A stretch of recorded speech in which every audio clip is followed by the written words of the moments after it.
많은 제자들을 찾아와서 직접 주님께서 너에게 평강이 있을지어다 이렇게 말씀하십니다. 오늘 먼저 보면은 이미 주님의 부활 소식을 다 들은 후였습니다. 마리아 여인들에 의하여 이미 주님이 부활했던 사건들을 그 제자들이 알았고, 또 베드로와 요한도 빈무등을 통해서 그 소식을 알았고, 특히 엠마우상의 두 제자가 부활하신 주님을 보고 예루살렘으로 돌아와서 이미 제자들에게 그 소식을 전한 상태입니다. 그렇게 보고 들었음에도 불구하고 제자들은 여전히 두려워하여 문을 닫고 있었다는 것을 오늘 우리에게 보여줍니다. 그러니까 부활의 소식이 그들에게 전혀 어떤 영향을 끼치지 못하고 있음을 우리에게 지금 보여주는 거예요. 여기서 문을 닫았다는 단어도 클레이오라는 이 단어가 쓰이는데 단순히 문을 닫은 것이라 폐쇄를 시켰다는 거예요. 안에서 못으로 박아서 석탄을 타는데 석탄을 다 캐고 나면 폐쇄를 시키듯이 그만큼 완전하게 폐쇄된 상태에서 두려웠던 그들을 주님이 찾아오신 거예요. 그리고 그들에게 평강이 있을지어다 이렇게 얘기를 한 것입니다. 그 상황 자체가 구원이 무엇인가를 지금 우리에게 설명하는 거예요. 이 세상에는 꼭 감옥이란 말입니다. 옥에 갇힌 상태란 말입니다. 이 세상 사람들은 그 죄의 종노릇, 마귀의 종노릇이라는 것은 그런 자신이 스스로 열 수 없는 폐쇄된 감옥에 갇혀있는 상태가 이 세상의 현실이란 말입니다. 그래서 그들에게 자유가 없다, 안식이 없다, 평강이 없다, 성경은 그렇게 설명을 하고 있는 거예요. 그렇게 이 저주받은 땅, 옥에 갇힌 그 안에서 두려웠던 당신의 백성들을 하나님께서 찾아와서 그들의 두려움을 몰아내시고 그들에게 평강을 선언하시며 그들에게 평강을 주시는 모습이 바로 구원임을 우리에게 지금 가르쳐주고 있는 것입니다. 예수님이 밖에서 문을 두드린 것도 아니고 제자들이 안에서 문을 열어준 것도 아니었습니다. 그냥 그 안에 뚫고 들어가신 거예요. 바로 구원이라는 것은 여러분들이 예수를 알아서 마음을 물어 영접한 것도 아니고 여러분이 나의 실상을 깨달아 예수를 찾은 것도 아니고 하나님께서 여러분의 삶에 침투해 뚫고 들어가 여러분의 삶에 개입을 한 것이 바로 구원이라는 것을 우리에게 가르쳐준 것입니다. 그래서 우리가 이것을 수요 공부 시간에 배웠죠. 불가항력적 은혜, irreversible of grace. 그러니까 우리는 어떻게 거부할 수 없는 하나님의 은혜를 입어 그 하나님께서 우리 삶에 찾아오심으로 말미암아 우리가 구원을 받은 것이지 거기에 우리가 뭘 조금이라도 보탬을 가진 것이 아님을 여러분들이 아셔야 된다는 것이죠. 원래 인간 첫째 창조될 때 두려움이 없는 존재로 창조되었음을 여러분 아셔야 됩니다. 그래서 두려움은 하나님이 우리에게 주신 마음이 아니라고 디모데후서 1장 7절은 분명히 선언하고 있죠. 원래 인간은 창조될 때부터 스스로 자기의 존재의 가치를 정할 수 없는 존재로 창조되었음을 여러분이 아셔야 됩니다. 그래서 인간만이 관계성 속에서 자기의 신분과 존재의 위치가 부여가 됩니다. 동물들은 그 자체로 그냥 돼지, 소 이렇게 짐승들 그 자체로 그 이름이 부여되는데 우리 인간만 그렇지 않아요. 남자 여자가 하나가 돼야 사람이라는 것이 부여가 되고 또 남편이 있어야 아내라는 것이 그 관계성 속에서 형성이 되고 남편도 아내와 관계성 속에서 남편이라는 위치가 부여되고 부모의 관계성 속에서 내가 자식이라는 위치와 그 신분이 부여가 된단 말입니다. 스스로 자기의 위치와 신분을 우리는 인간은 절대 정할 수가 없어요. 그래서 인간 혼자 무인도에 가 있으면 그런 아무것도 아니에요. 남편도 아니고 자식도 아니고 부모도 아니고 아내도 아니란 말이에요. 사람도 아니란 말입니다. 이렇게 인간은 스스로 자기의 신분과 위치를 정할 수가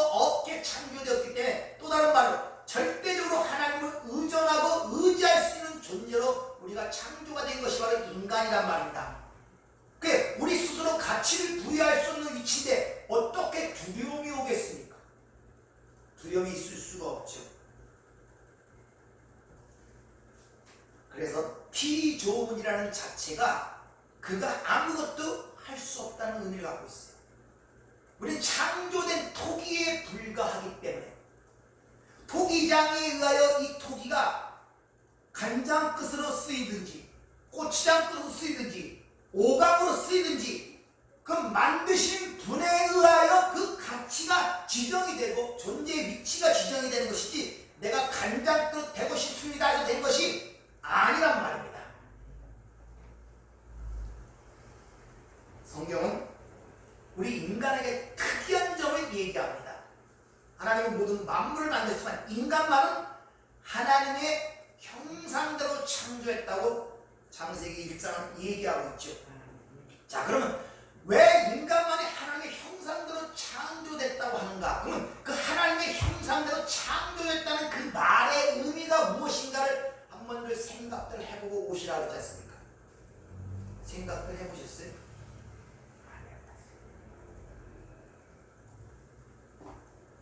생각들을 좀 해보셔야 돼요. 그래야 발전이 돼요. 생각을 하지 않으면 발전이 되진 않아요. 그래서 어린아이는 주는 젖만 먹습니다. 자라질 못해요. 그러나 의의 말씀을 먹는 자들은 연단을 받아 지각을 사용하여 생각을 사용하여 선악을 분별하는 자들이라고 얘기를 하죠. 여러분들은 제가 주는 말씀만 갖다가 젖먹이식으로 그것만 먹어서는 절대 스스로 성장할 수가 없습니다. 생각을 하여 지각을 사용하여 그걸 분별할 수 있도록 자꾸 생각을 해보셔야 된단 말입니다. 자, 하나님의 형상대로 창조받다는 그것이 우리에게 전달하는 메시지가 무엇인가? 고린도후서 4장 4절에 보면 이런 말씀이 있습니다. 그 중에 이 세상 신이 믿지 아니하는 자들의 마음을 흥미케 하여 그리스도의 영광의 복음의 광채가 비치지 못하게 하느니 그리스도는 하나님의 형상이라 이렇게 얘기합니다.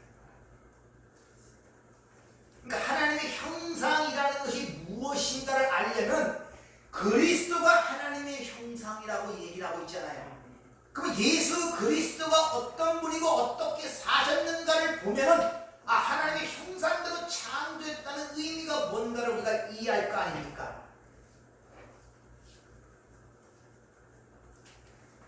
하나님의 그리스도가 하나님의 형상이라는 이 말은 그와 비슷하게 창조됐다는 것이 아니라 그가 바로 하나님이시라는 그런 의미입니다. 인이라는 이 단어가 에이미의 3인칭 단수 에스틴이 사용되므로 존재 비동사에 그는 하나님이시다 이런 말이에요. 자, 그런데 그 예수가 이 땅에 육신을 입고 오시죠. 우리가 똑같은 육신을 입고 산다. 근데 그분이 이 땅에 사신 삶이 하나님의 형상을 입은 자로서의 삶을 살았단 말이에요. 어떻게 사셨습니까? 예수 그리스도께서.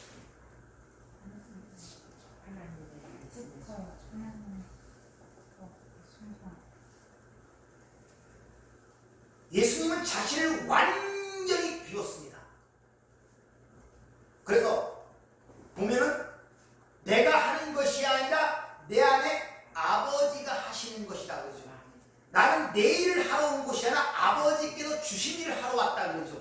그래서 내가 이 땅에서 오직 아버지만을 사랑하고 아버지가 명하신 것을 행한 것을 이 땅에 드러내기 위해 왔다고 또 얘기를 하죠. 이것이 바로 하나님의 형상대로 창조받았다는 그런 의미란 말입니다. 즉 우리가 하나님의 형상대로 창조받았다는 그 뜻은 어떤 위대한 능력을 가진 존재로 창조받았다는 뜻이 아니라 하나님의 뜻을 온전히 드러낼 수 있는 도구로 창조되었다는 그런 의미란 말입니다. 특별한 능력을 가진 자로 창조된 것이 아니라 따라서 인간이나 사람이라는 존재는 그 안에 하나님의 말씀과 뜻으로 채워 다시 말해 하나님의 영광으로 채워 하나님의 도구로 살아야 하는 것이 사람, 인간이란 말입니다. 그런데 거기에 내가 하나님처럼 되려는 치명적 질병이 들어야 되죠. 조금 전에 말씀드린 것처럼 하나님이 자신의 어떤 목적을 담아서 드러내기 위해 만드는 토기가 나는 종짓그릇이 되기 싫습니다. 금그릇이 되기 원합니다. 이런 형국이 되어버린 거예요. 토기 자체는 아무런 힘을 소유하고 있지 못해요. 아시겠습니까? 그릇 자체는 거기에 주인이 뭘 담는가에 따라 토기의 가치가 달라지는 것입니다. 그래서 여러분 토기 만드는 사람들을 보면 천몇백 개에서 작업을 해갖고 꺼내줘. 딱 봐갖고 흠 있으면 다 깨버립니다. 탁. 거기서 몇 가지만 골라서 작품을 해야 하는 것들을 여러분이 보셨죠? 따라서 토기 자체는 아무런 힘을 소유할 수가 없어요. 그 도구는 그걸 만든 토기장이 즉 주인의 손에 잡힐 때만이 진정한 힘을 발휘할 수 있다는 것을 우리에게 지금 가르쳐주고 있는 것이란 말입니다. 그게 하나님의 형상대로 창조받았다는 그 말씀의 의미예요. 근데 그 위치를 떠나서 내가 하나님처럼 자기가 주인처럼 내가 원하는 대로 살고 내가 욕망하고 계획한 대로 살고 싶어하는 것이 바로 타락 아닙니까? 그것이 하나님의 형상이라는 말이고 또 하나님 나라의 삶의 원리인 것입니다. 따라서 인본주의적 사고를 가진 사람들에게는 얼토당토 않는 말이며 인간의 자존심을 뭉개는 말이죠. 성경은 벌레 같은 야고다, 티끌 같은 우리 얘기할 때 인본이 사는 거 용납되지가 않아요. 인간이 얼마나 위대한데 이렇게 얘기를 하죠. 보이는 것들을 봐라, 이게 인간이 창조해 놓은 거다. 한순간에 5분만 숨을 쉬지 못하는 한중의 흙으로 돌아가는 존재들이 자기들이 만들어냈다고 이 세상을 보이면서 하나님을 대적하는 것이 바로 바벨론이란 말입니다. 얼마나 우스꽝스러워. 니들의 숨의 가치가, 인생의 가치가 어딨냐고 자문서는 묻죠. 숨쉴 가치가 어디냐. 한번 내쉬고 숨이 들어가지 못하면 끝나는 것들. 근데 인간은 끊임없이 자신들이 만들어놓은 이런 세상을 보고 이것이 내가 만든 것들이라고 스스로 그것을 충족하며 하나님께 대항을 하는 것이 현실이란 말이에요. 이게 바벨론의 특징 아닙니까?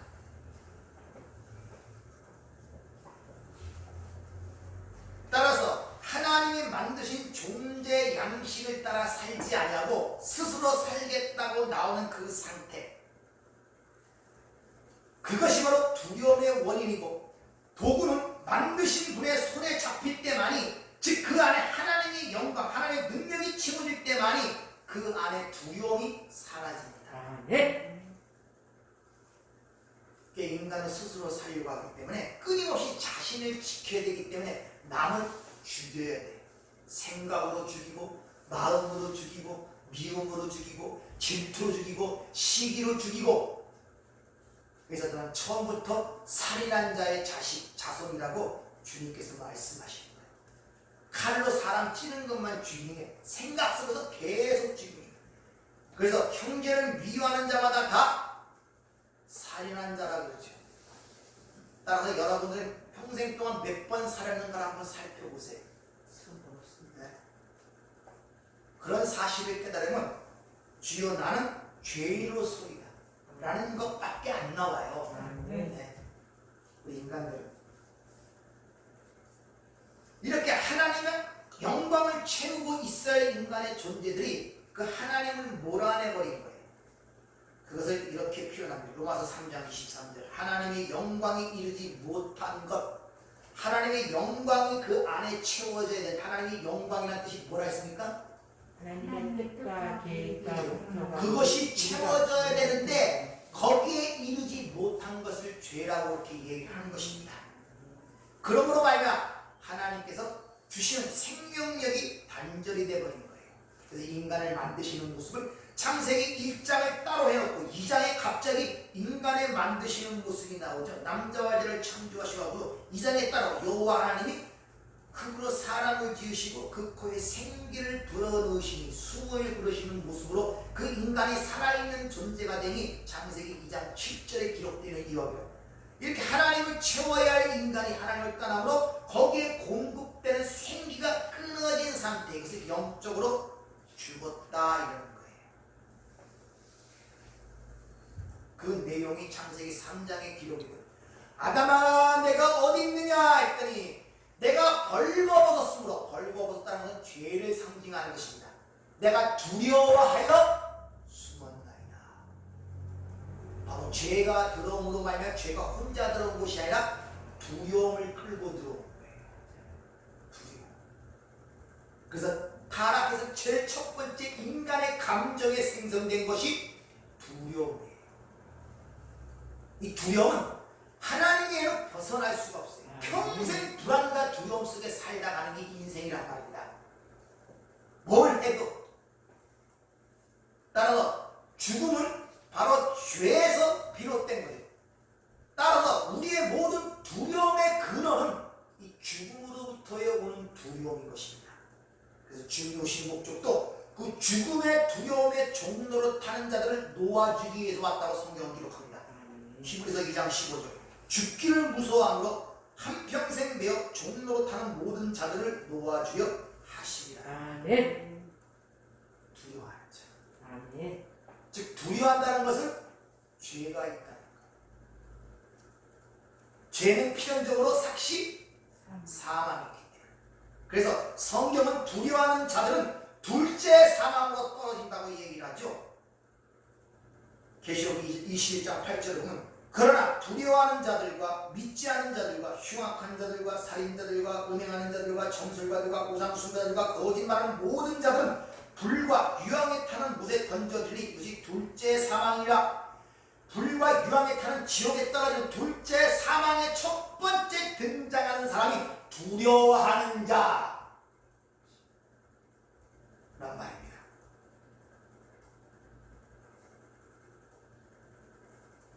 이렇게 사망에 대한 두려움에 매여 평생 동안 종로로 타는 그들을 하나님께서 그 두려움을 몰아내시고 하나님의 원래 창조된 목적으로 하나님의 영광이 채워짐으로 말미암아 하나님의 형상대로 회복시키기 위하여 예수가 이 땅에 오신 것입니다. 바로 그 내용이 옥에 갇혀서 이러지도 못하고 저러지도 못하고 두려워서 평생을 살아가는 그 백성들에게 하나님이 그 안에 뚫고 들어와 그들에게 평강이 있을지어다 아멘. 하는 모습이 오늘 본문 모습에서 그려지는 것입니다. 아멘. 그런데 그 두려움을 몰아내는 방법을 이렇게 얘기합니다. 요한일서 4장 8절에 보면 사랑 안에는 두려움이 없고 온전한 사랑이 두려움을 내어준다니 두려움에는 형벌이 있습니다. 두려워하는 자는 사랑 안에서 온전히 이루지 못하여 합니다. 온전한 사랑만이 두려움을 내어준다는 것입니다. 아멘. 그럼 그 온전한 사랑이 뭘 얘기하겠습니까? 예수. 바로 예수 그리스도의 사랑을 얘기하는 것입니다. 아멘. 요한일서 4장 16절에 보면 하나님이 우리를 사랑하시는 사랑을 우리가 알고 믿었노니 하나님은 사랑이시라. 사랑 안에 거하는 자는 하나님에 거하고 하나님도 그 안에 거하시느니라. 이로써 사랑이 우리에게 온전히 이루어진 것은 우리도 심판날에 담대함을 가지게 하나니 주께서 그러하신 같이 우리도 이 세상에서 그러하리라. 바로 예수 그리스도의 온전한 사랑을 받아 우리가 그 두려움에서 해방이 되었단 말입니다. 아멘. 따라서 우리 하나님을 무엇을 하느냐에 먼저 관점에 하나님께 우리가 어떤 사랑을 받았는가를 먼저 우리가 알아야 된단 말입니다. 아멘. 그 사랑만 알면은 나머지는 쉬워요. 그 사랑이 그를 끌고 간단 말이에요. 아멘. 그래서 우리가 부모의 사랑을 딱 이해하는 것을 철이 들었다고, 철이 들면은 시키기 전에 내가 부모를 위해 어떻게 해야 될 것을 먼저 알려고 노력하고 깨달으려고 그러고 솔선수범이 일어나는 거예요. 근데 그 사랑을 받지 못하고 그걸 깨닫지 못하면 나머지 전부 다 의무적으로 해야 되기 때문에 짐이 되고 무거운 올무가 되는 거예요. 그리고 그 안에는 두려움이 생기는 거예요. 그걸 못하기 때문에. 왜? 어떤 형벌에 대한 두려움, 남의 비난에 대한 두려움, 양심에 대한 어떤 그런 것들. 따라서 기독교 신앙이라는 것은 그렇게 사망의 그늘, 즉 옥에 갇혀 두려워 떨고 있는 하나님의 백성들에게 하나님께서 일방적으로 찾아오셔서 값없이 그 은혜의 선물을 주는 것이 바로 기독교란 말입니다. 아멘. 그게 기독교예요. 아멘. 그래서 그런 예들을 성경은 많이 기록하고 있죠. 여러분 마가복음 5장에 혈육병 여인의 이야기를 합니까? 혈육 12해 동안 혈육병 때문에 모든 걸 허비하고 죽게 된 그 여인이 그 예수의 소식을 듣고 그 예수의 옷자락, 이 겉옷 히마티온이란 말입니다. 그 옷자락을 만지기만 하면 무슨 말입니까? 겉옷이 하나님의 은혜를 얘기한다 그랬죠. 그 은혜에 내가 내 모든 걸 맡긴다는 믿음, 그것 때문에 그 혈육병을 고침을 받고 그걸 확증하게 주님이 따라 내 믿음이 너를 구원했다고 했다. 아멘. 또 주님이 십자가상에서 죽으실 때 그 겉옷을 군병들이 네 깃으로 나누어 가졌다 그러죠. 그거 설명할 때 제가 또 말씀드렸죠. 아니 옷을 잘라서 네 깃으로 갖고 그게 무슨 옷 역할을 합니까? 그러니까 그런 의미가 아니란 말입니다. 겉옷, 그것도 히마티온이란 말입니다. 하나님의 은혜의 옷자락, 우리 그리스도인들을 군병, 군사라 그러죠. 그러니까 내가 죽인 그 사람의 은혜에 의하여 내가 용서를 받고 구원을 받는 그 모습이 바로 군병들이 예수의 겉옷을 네 깃으로 나눠 갖는 그 모습 속에서 보여주는 구원의 이야기란 말입니다. 그 멀쩡한 옷을 네 개로 찢어갖고 무슨 소용이 있겠어? 입지도 못한 옷을 왜 나눠 있다는 그런 얘기가 거기에 기록되어 있는가요? 바로 우리가 예수를 십자가에 못 박았지 않습니까? 우리가 그 군병이란 말입니다. 근데 내가 죽인 그 예수의 그 은혜로 내가 구원을 받는 거예요. 아멘. 그것이 십자가의 이야기란 말이에요. 아멘. 근데 오늘날 기독교가 아주 이상하게 변질이 돼가고 있는 것 같은 생각들이 안 듭니까? 열심히 수고하고 하나님께 봉사하고 하나님께 우리가 헌신한다면 하나님 우리에게 원하시는 것을 축복해 주시는 그런 상거래적, 실용적, 자본주의적 사고방식으로 예수를 믿는 사람들이 많다는 것입니다. 왜곡된 하나님과 거래를 틀라 그래. 이렇게 해야 될 때니 이자 붙여주세요. 이런 식으로. 이게 우상숭배 아니고 뭡니까? 나를 위하여 믿는 거 아닙니까? 오전에 말씀드렸죠. 예수가 나를 위해 십자가에 죽었다. 거기서 끝난 게 우상이라니까. 거기서 주인공이 누굽니까? 나를 위해 죽었으니까. 그 상호가 그러더라고요. 우리 평생 동안 우상숭배다. 요새 구약을 읽는데 새롭게 깨닫는다 그러더라고요. 여러분이 평생 그 일 하다 간단 말입니다. 그러면서 우리는 그 사실 속에서 하나님의 은혜를 더욱더 보는 거예요. 야, 이만한 사랑을 베풀었구나. 내가 이런데. 그래서 사도 바울이 좌우식이 내가 만삭되어 나지 못한 자, 모든 사도들보다 더 작은 자, 지극히 성도보다 더 작은 자, 내 중에 내가 바로 마귀의 괴수구나. 이렇게 깨달아가는 거예요.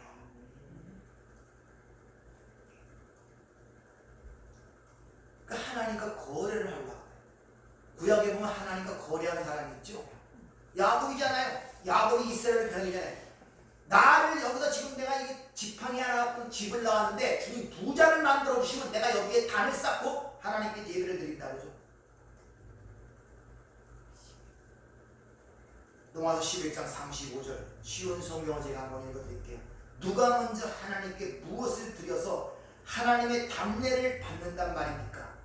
이는 모든 것이 하나님께로부터 나왔고 하나님의 보살핌으로 보존되며 하나님의 영광을 위해 존재하기 때문입니다.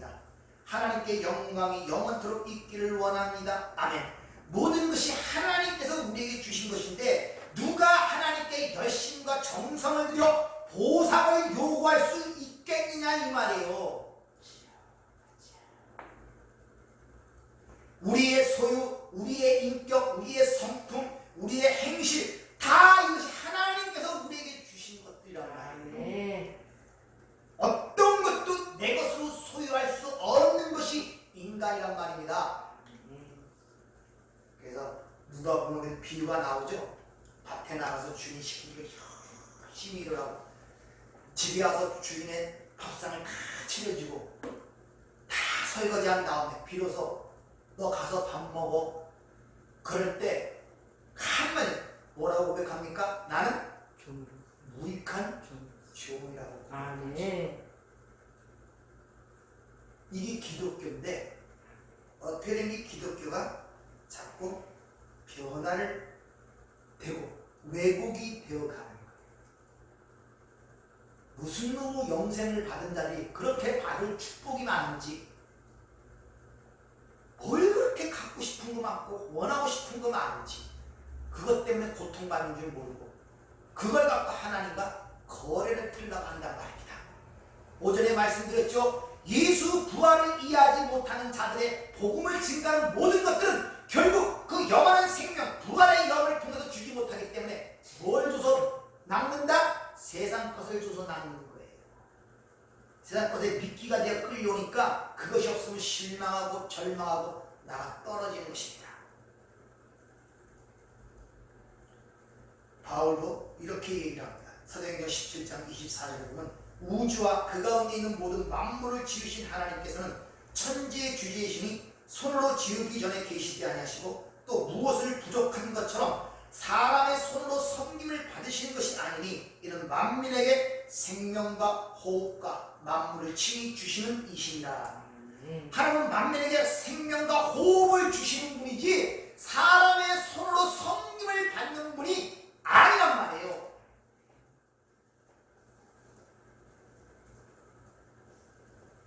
그런데 기독교가 생명이 아닌 종교가 되어버린 거예요. 종교.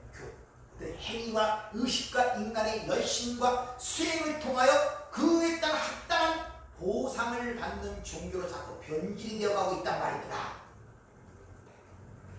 이미 이사야 43장에 분명히 인간을 만드신 목적을 분명히 이 백성은 나를 위하여 만들었나니 내 영광을 찬송케 하려 하느니라. 그들을 내가 지었고 내가 만들었느니라. 우리는 하나님을 위해 존재하는 것이지 하나님이 나를 위해 존재하는 것이 아님을 아셔야 돼요. 왜 원망과 불평과 절망과 낙심이 나오느냐? 하나님이 나를 위해 존재한다는 생각으로 신앙생활을 하기 때문에 그래요.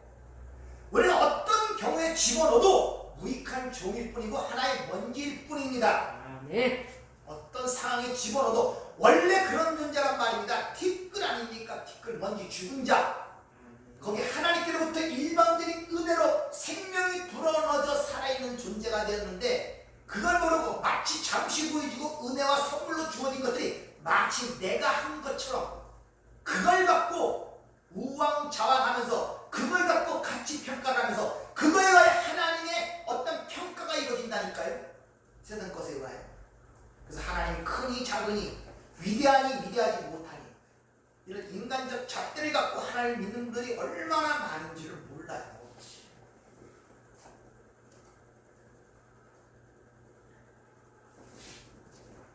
그래서 신앙생활도 하늘이 있다고 하니까 천국이 있다고 하니까 혹시 모르니까 보험 들듯이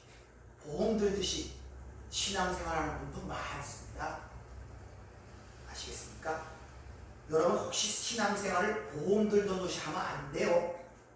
확실히 모르고 알지도 못하고 인식도 안 되지만 좌우지간 죽어서 지옥 가면 안 되니까 보험 들어놓는 식으로 불안하니까 혹시 안 걸리면 어떡하나 혹시 뭐 걸리면 안 되나 그 불안과 두려움 때문에 사람들이 보험을 들잖아요.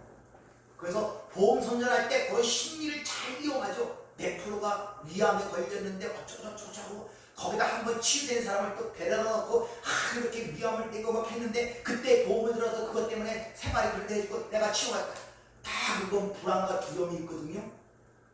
그래 보험을 들어놔야지 혹시도 모르는데 이런 식으로 신앙생활을 그런 식으로 하는 분들이 예상외로 많습니다. 나를 붙여보는 나라예요. 그냥 관심이 없어요. 여러분 암보험에 들어놨지만 암에 대해서 관심 갖습니까? 안 가져요. 혹시 몰라서 들어놓은 것이지 암에 대해서 그렇게 관심을 갖고 애견을 갖고 바라보지 않습니다. 마찬가지로 하나님 나라에 대해서 혹시나 몰라서 신앙생활을 하지 거기는 관심이 없어요. 그게 보험된 신앙이란 말입니다. 오전에 얘기한 것처럼 이 땅만 바라보는 마리아 수준의 신앙. 디모데후서 4장 3절에 보면 때가 이르니 사람이 바른 교훈을 받지 아니하고 귀가 가리워져 크네 또 매너에 나서 동분사 현재 수동태입니다. 가렵다는 것은 충동을 잘 받는다 이 말이에요. 내 욕심과 자기 사욕과 잘 맞도록 밖에서 충동하는 것들을 잘 들어요. 내 마음에 드는 말만 듣게 돼 있는 게 인간 아닙니까? 안 그렇습니까? 자기가 좋아하는 말만 듣게 돼 있어요. 그러니까 여러분, 내가 좋아하는 말만 하는 사람들을 경계하셔야 된단 말입니다. 좋아하는 말, 그 충동이라고 가려워져 자기 사욕을 따르는 스승을 많이 두고 거짓 선지자, 그 길을 진리에서 돌이켜 허탄한 것을 따르리라. 말세의 징조로서 디모데후서에 그렇게 사도 바울이 편지를 써서 보내죠. 우리가 에베소 1장을 통해서 배웠듯이 하나님께서 창세전에 우리를 선택하시고 예수 그리스도로 말미암아 자기 아들들이 되게 하신 이유가 뭐냐? 그 은혜의 영광을 찬송케 하려 함이니라. 아멘. 은혜를 알아야 찬송하죠. 아멘. 그러면서 2장 7절에는 우리가 허물로 죽은 우리를 예수 그리스도께서 살리시고 함께 보좌에 앉히신 이유를 이렇게 설명합니다. 그리스도 예수 안에서 우리에게 자비하심으로써 그 은혜의 지극히 풍성함을 오는 여러 세대에 나타내게 하려 하시니라. 그러니까 여러분들이 삶 속에 그 은혜를 발견하려고 그러면 전제 조건이 뭐라고 여러 번 말씀드렸습니까? 하나님의 사랑을 여러분의 무능함과 무가치함과 죄악됨을 깨달아야 돼요. 아멘. 내가 아무것도 할 수 없는데 그 전적으로 모든 것이 하나님의 은혜로 주어진다는 걸 깨닫기 위해서는 나의 무능함과 불면함이 여지없이 폭로가 돼야 하나님의 은혜가 거기서 보이는 거예요. 바로 첫째 부활에 참여한 자들, 즉 부활을 진정으로 이해한 자들이 바로 그 은혜를 안 자들이에요. 왜? 죽은 자 가운데서 부활 아닙니까? 그러니까 죽은 자 가운데서 살아난 자이기 때문에 은혜를 안단 말입니다. 그 죽음을 알지 못하는 자들은 은혜를 알지 못한단 말입니다. 부활이 뭔지도 몰라 이해하지도 못하고. 그래서 항상 죽은 자 가운데 부활이라고 성경은 이야기하고 있는 것입니다. 그들이 바로 은혜를 받은 자들이며 그 은혜를 안 자들이며 그 은혜를 진정으로 찬송할 수 있는 자들이에요. 그래서 하나님께서 창세기를 통해 창세기 2장을 통해 인간의 만든 실상을 통해서 너희가 은혜로 알아야 될 것을 우리에게 가르치시고 이 땅에서 우리가 생명의 어머니 장으로부터 태어남을 통하여 은혜가 뭔가를 가르치시고 말씀과 진리를 통해 예수의 십자가의 죽음과 부활을 통하여 은혜가 무엇인가를 끊임없이 우리에게 가르치고 있단 말입니다. 부활이 뭔가를, 너에게 주신 영생이 무엇인가를. 그래서 시편 기자는 이런 걸 하기 때문에 심장이 밤마다 나를 교훈하신다. 심장은 이게 불수익을 내 마음대로 꼈다 안 꼈다 못 만들어요. 이 심장 아시겠습니까? 불수익, 내가 조정할 수 없는 것을 불수익이라고 해요. 심장은 일정하게 계속 뜁니다. 하나님은 여러분 삶 속에 여러분이 인식하고 깨닫지 못할 뿐이지 심장이 뛰는 것처럼 항상 여러분 삶 속에 계속적으로 그 은혜를 여러분에게 부으시며 그 은혜를 여러분에게 가르치고 있다는 걸 아셔야 됩니다. 아멘. 그래서 사도 바울이 나된 것은 하나님의 하나님의 은혜입니다. 은혜라고 그러는 거예요. 아멘. 알고 보니까 뭐가 그렇게 세상적으로 볼 때는 은혜입니까? 예수 믿고 나서 얼마나 핍박을 받습니까? 뭐 5에 한 대를 가면 5태장을 받고 5에 가면 5대를 맞고 일죄를 죽음에서 나르고 동족의 영과 강의한가 추리야 배고픈가? 그렇게 살아가는 게 뭘 하나님의 은혜라고 얘기를 합니까? 우리 일반적 생각과 사고방식으로. 그런데 그 가운데서 하나님의 은혜를 받단 말입니다. 아멘. 그 가운데 그 모든 것이 하나님의 은혜로다 이렇게 고백을 하는 거예요. 아멘. 이것이 하나님께서 우리에게 원하시는 당신의 백성들의 모습을 여러분이 잘 기억하시기 바랍니다.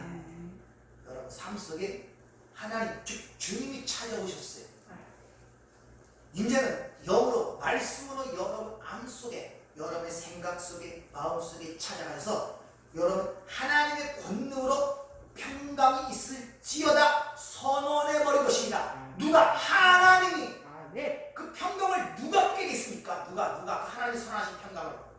근데 우리가 그걸 인지를 못하고 거기에 믿음으로 받아들이지 못하니 그것이 내 삶의 체험과 경험이 되진 않아요. 뿌리 없이 자라고 뿌리 없이 열매 맺히겠습니까? 그 삶 속에 뿌리가 내릴 때는 잠시 답답하고 힘듭니다. 왜? 보이지 않는 부분이거든요. 눈에 띄지 않는 부분이거든요. 분명히 생명의 말씀에 씨앗이 떨어졌는데 뿌리를 내리고 있는데 그 순간만은 눈에 보이는 것도 없고 만져지는 것도 없단 말입니다. 그때 이길 수 있기란 바고 바로 그래서 성령이 우리 안에 오셔서 믿음을 주시는 거예요. 네. 믿음으로만이 그를 인지할 수가 있단 말입니다. 네. 그래서 뿌리가 온전히 내렸을 때는 그 다음부터는 어떤 풍파가 더 흔들리지 않냐고 그 다음부터는 눈에 보이는 줄기가 일어나고 떡잎이 새이고 자라면서 열매가 맺히는 것들이 보일 때 그게 바로 하나님을 찬양하는 모습이란 말입니다. 여러분이 그러한 승리의 삶을 사시기를 주로 부탁을 드리며 네. 기도하겠습니다. 은혜롭고 자비로우신 아버지 하나님, 이 세상을 살아가면서 이 인간의 실상이 얼마나 하나님 앞에 무능하고 불가능한 자임을 깨닫는 것이 은혜입니다. 그래 그렇게 깨달아야 내가 어떠한 것으로 하나님의 사랑을 입었고 하나님의 은혜를 입었고 어떤 하나님의 능력을 입었는지를 우리가 알 수가 있습니다. 아버지 우리가 보는 이 관점과 시각이 변화되게 도와주시고 변화된 것을 모든 상황을 하나님의 은혜 가운데 사랑을 보게 하시고 하나님의 놀라운 계획을 깨닫는 복된 삶이 될 수 있도록 축복하여 주시옵소서. 예수님 이름으로 기도하옵나이다. 아멘.